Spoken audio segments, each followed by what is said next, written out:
Here with Chuck Weber, it's the Iowa Heartlanders getting set to go against the Indy Fuel. First time of 9, the Heartlanders and the Fuel playing this season. Chuck, before we talk about the Fuel, Saturday, Heartlanders fell by a few goals there to Toledo. I've had a few days to diagnose. What'd you think?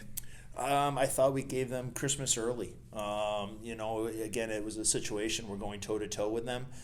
It's a 1-1 hockey game, about to go into the second period, and we give them a gift with 14 seconds left to make it 2-1, and that's unfortunately been our MO but a good part of the season.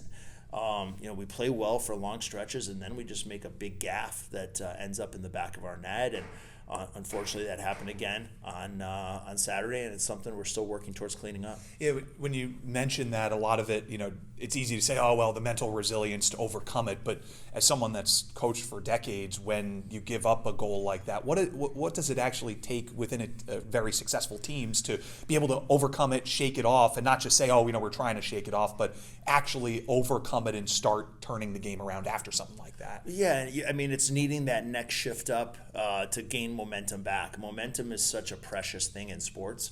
We talk about, goals in the first 5 minutes, last 5 minutes of periods, things that make teams feel good going into breaks or, to start a period. And that was, especially being a shorthanded goal, that is something that's been an Achilles heel of us. And, we need our power play to do a better job of taking ownership and, managing the puck and giving us momentum, whether they score or don't. But, getting us momentum or gaining us momentum in those situations. Thomas Stewart, he got a goal last game. He's up to 3 goals on the season. I know he and Mike and you and Brett have also worked together pretty heavily to just continue to increase his progression as a second-year player. What have you liked, and what are some things that you feel like Thomas still the next step in his evolution? I think the biggest thing, like any young player's consistency, is the biggest thing in his evolution. We love his skating, love his size, love his enthusiasm that he brings to the rink. He takes good care of himself. We're continuing to work on him killing plays early and ending rushes early.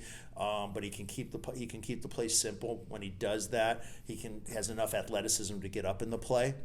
And he's a guy right now that we're relying on to play that 18 minutes or so a night as we're kind of working through this little bit of a rut.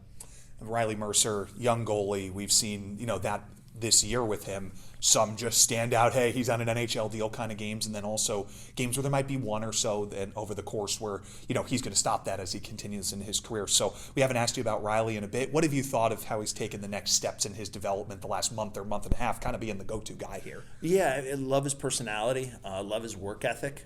He's still working on a little bit of his explosiveness around the paint and stuff like that, those little quick rebounds, quick movement scenarios just to keep his body tight.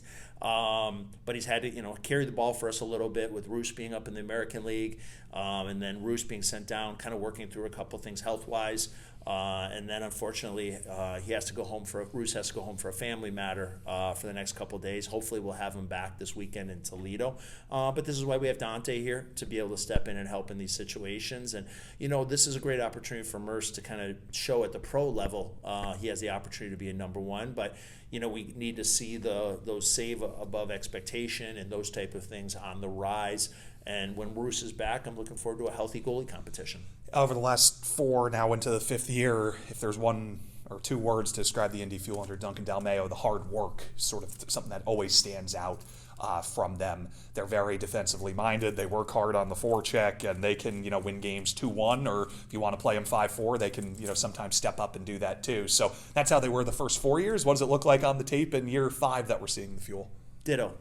Yep. No, I'm just kidding. It's the same thing. It's, they're a hard forechecking team. They have some weight up front, so you got to box them out. You got to win your wall battles against these guys. They play very simple and predictable, but that doesn't matter. You have to make sure you execute your predictability better than theirs.